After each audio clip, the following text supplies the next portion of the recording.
Welcome dear student in my channel Kids India. If are you a student of BSc Agriculture, so please subscribe my channel and share among your batchmates so that they can benefit from this lecture. In this lecture, we are going to discuss on what do you mean by finance, what is agriculture finance, and what will be the scope of agriculture finance. So first we know that what is finance finance क्या होता है meaning of finance finance is generally mean studying examining and analysing the financial aspect pertaining to farm business which is the core sector of the India जो India है अपना भारत देश है इसका जो प्रमुख सेक्टर है कोर सेक्टर है वो क्या है फार्म बिजनेस है एग्रीकल्चर है तो एग्रीकल्चर के संदर्भ में फाइनेंशियल एस्पेक्ट की स्टडी करना उसका एग्जामिनिंग करना ठीक है और उसका एनालाइज करना कि किस प्रकार से किसानों को लोन मिलेगी कैसे मिलेगी इन सारी चीज़ों की स्टडी करना इन कॉन्टेस्ट टू एग्रीकल्चर क्या कहलाता है agriculture finance the financial aspect include क्या होते हैं इसमें आते हैं money matters related to production of agriculture product and their disposal understand तो फाइनेंस का मतलब क्या होता है एग्रीकल्चर फाइनेंस का जो मीनिंग है वो क्या है एग्रीकल्चर के कंटेक्स्ट में एग्रीकल्चर के क्षेत्र को किस प्रकार से लोन अवेलेबल की दी जा सके किस प्रकार से उन्हें फाइनेंशियल सुविधाएं दी जा सके इनकी स्टडी करना कहलाता है एग्रीकल्चर फाइनेंस अब इसकी जो डेफिनेशन है प्रॉपर डेफिनेशन वो डिफरेंट डिफरेंट साइंटिस्ट ने अपने व्यूज के अकॉर्डिंग दी है उसमें से फर्स्ट डेफिनेशन है according to Murray 1953 Murray defined agriculture finance as an economic study of borrowing fund by farmers the organization and operation of farm lending agencies and of society's interest in credit for agriculture. It mean agriculture के लिए किस प्रकार से उनकी जो economic study है borrowing fund की economic study करना कि फार्मर्स किस प्रकार से लोन लेते हैं कितना उस पर इंटरेस्ट लगता है क्या क्या प्रोसेस रहती है इन सारी चीज़ों की स्टडी करना क्या कहलाएगा एग्रीकल्चर फाइनेंस सेकंड है टंडन एंड डोंडियल क्या कर रहे हैं इनके according define agriculture finance as a branch of agriculture economics Tandon Dhondyal कह रहे हैं कि एग्रीकल्चर फाइनेंस है वो किसकी ब्रांच है एग्रीकल्चर इकोनॉमिक्स की ब्रांच है which deals with financial resources related to individual farm units agriculture finance agriculture economics की वह शाखा है जो किसी एक इंडिविजुअल फार्म यूनिट के संदर्भ में उसके फाइनेंशियल रिसोर्सेज की स्टडी करता है कि इंडिविजुअल फार्मर किस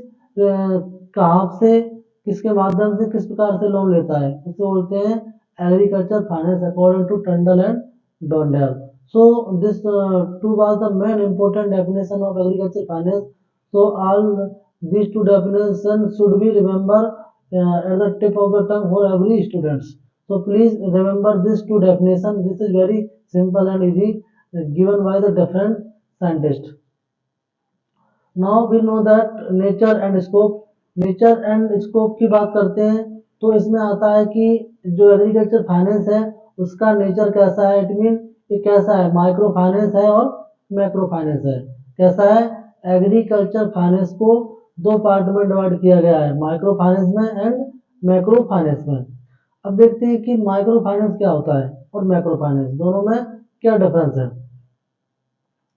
जैसे आपने जानते होंगे कि माइक्रो इकोनॉमिक्स जो आपने फर्स्ट सेमेस्टर पढ़ा होगा माइक्रो और मैक्रो माइक्रो का मतलब क्या होता है एक छोटा या स्मॉल ठीक है उसी प्रकार से माइक्रो फाइनेंस का मतलब है यहाँ पर कि हम किसी एक इंडिविजुअल फार्मर्स के बारे में या किसी एक फर्म के बारे में उसके फाइनेंशियल रिसोर्सेज की स्टडी करते हैं वो किस प्रकार से फंड लेता है पैसा लेता है उसे बोलते हैं micro finance it mean micro finance refers to financial management of the individual farm business unit and It's concerned with the study as to how the individual farmer consider various source of credit, quantum of credit to be borrowed from each source, and how he allocate the same among the different alternative used within the farm.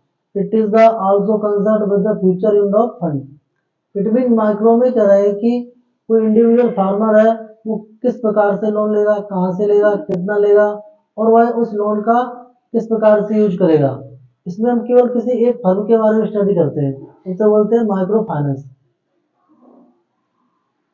अब बात करेंगे macro finance की। Macro finance क्या होता है और macro finance की need किस प्रकार से पड़ी है, ठीक है। अब जानते हैं macro finance. What do you mean by macro finance? Microfinance deals with the different source of raising fund for agriculture as a whole in the economy। तो माइक्रो फाइनेंस में क्या था, किसी एक इंडिविजुअल फार्मर्स की स्टडी कर रहे थे कि वो किस प्रकार से लोन लेता है, ठीक है, क्या क्या उसके कितना किस क्वांटिटी में लेता है। जबकि मैक्रो में स्टडी करते हैं कि ऑल एग्रीकल्चर सेक्टर्स के लिए कितनी लोन की रिक्वायरमेंट है। मतलब इसमें हम किसी एक के बारे में स्टडी न करके पूरा ऑल एग्रीकल्चर सेक्टर्स के बारे में स्टडी करते हैं, तो उसे बोलते हैं macro finance. It is also concern with the landing procedures, rules, regulation, monitoring and controlling of different credit institutions.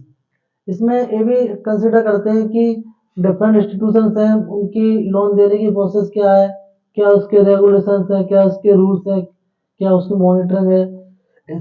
ये ऑल एक्टिविटीज का भी स्टडी मैक्रो फाइनेंस में किया जाता है। Hence macro finance is related to financing of agriculture at aggregate level. It mean macro finance का मतलब होता है कि ऑल एग्रीकल्चर सेक्टर को फाइनेंस प्रोवाइड कराना, क्या कहलाएगा, एग्री मैक्रो फाइनेंस। वो किसी एक इंडिविजुअल को देना कहलाएगा micro finance. Therefore macro finance deals with the aspect related to total credit need for agriculture sector. इसका सबसे इम्पोर्टेंट क्या है, ऑल एग्रीकल्चर सेक्टर्स के लिए टोटल कितनी क्रेडिट की रिक्वायरमेंट है, उसे हम किस प्रकार से पूरा कर सकते हैं।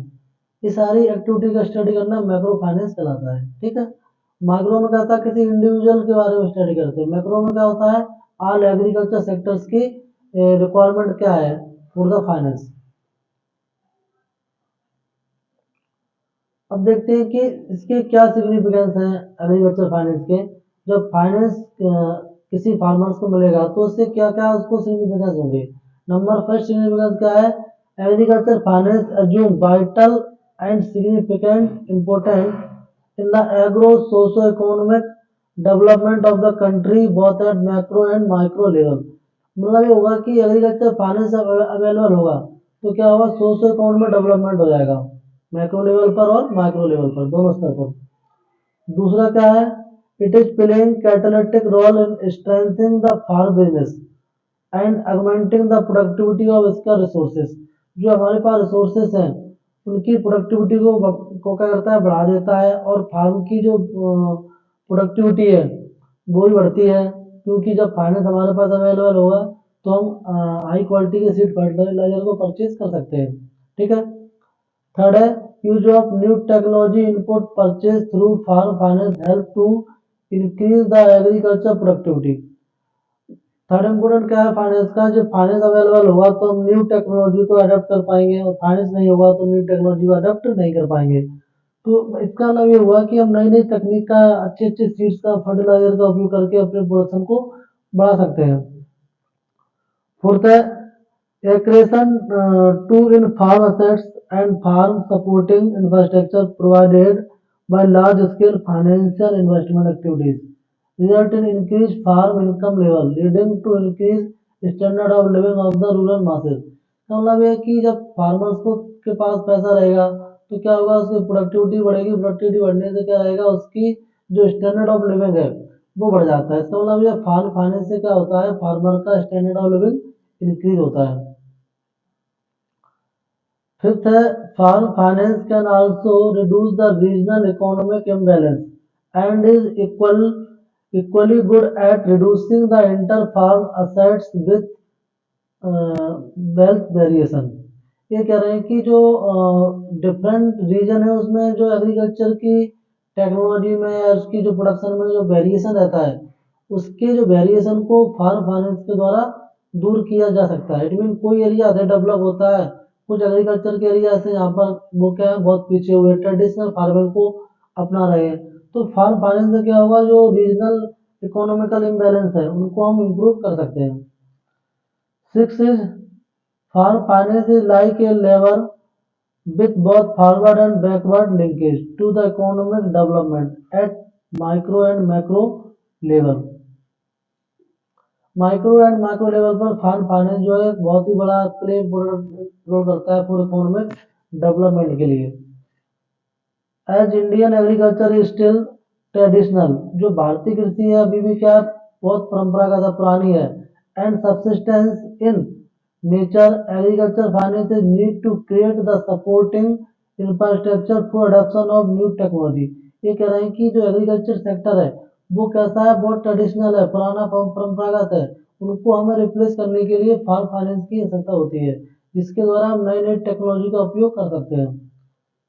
Its massive investment is needed to carry out major and minor irrigation project। जो इरिगेशन प्रोजेक्ट है उनमें बहुत बड़ा इन्वेस्टमेंट की आवश्यकता होती है रूरल इलेक्ट्रिफिकेशन के लिए, installation of fertilizer and pesticide plant, execution of agriculture promotional programme and poverty elevation programme. इन सारी चीज़ों में क्या होता है बड़े ह्यूज अमाउंट ऑफ फंड की रिक्वायरमेंट होती है जो कि हमें केवल फाइनेंस के द्वारा ही पॉसिबल है। तो एग्रीकल्चर फाइनेंस के द्वारा हम इरिगेशन प्रोजेक्ट ला सकते हैं, रूरल इलेक्ट्रिफिकेशन कर सकते हैं, installation of fertilizer pesticide plant का हम इंस्टॉलमेंट कर सकते हैं, ठीक है। और जो अच्छे अच्छे जो गरीबी को दूर करने वाले प्रोग्राम उनको भी हम इम्प्लीमेंट कर सकते हैं with the help of agriculture finance. तो एग्रीकल्चर फाइनेंस के जो सिग्निफिकेंस है काफ़ी ब्रॉड है, इसमें हम कई सारी चीज़ लिख सकते हैं कि फाइनेंस जब मिलेगा किसान को तो उसके द्वारा क्या होगा वो अच्छे अच्छे सीड को फर्टिलाइजर को परचेज करेगा जिसके थ्रू वो अपनी प्रोडक्शन को बढ़ा करके अपनी लिविंग स्टैंडर्ड को बढ़ा सकता है। और क्या होगा देश की जो नेशनल इनकम है वो भी बढ़ेगी, लिविंग ऑफ स्टैंडर्ड फार्मर्स का बढ़ जाएगा। तो एग्रीकल्चर फाइनेंस के कई सारे स्कोप हैं जो आप लिख सकते हो, ठीक है। तो आशा करते हैं I hope you learn very well from the lecture and this is some references you can use for deeply study। Thank you very much। If you like this like and share this video among the all your batchmates। Thank you very much।